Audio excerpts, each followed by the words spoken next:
And we're going to spend the rest of our time talking about steps that we can take to reduce the impact of unconscious bias.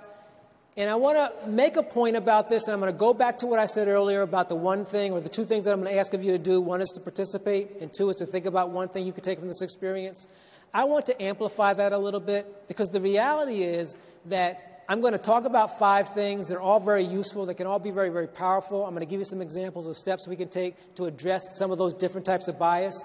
But the fact of the matter is I'm not suggesting you need to go out there and do all these things tomorrow. I'm really not.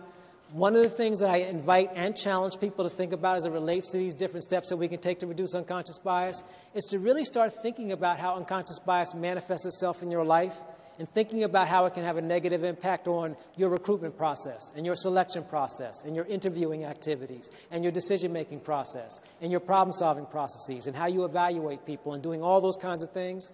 And then think about that one step that you can take. So I'm going to walk through a number of things, but I'm only going to invite and challenge you to focus on what might be that first step for you and those in your organization that could be of value.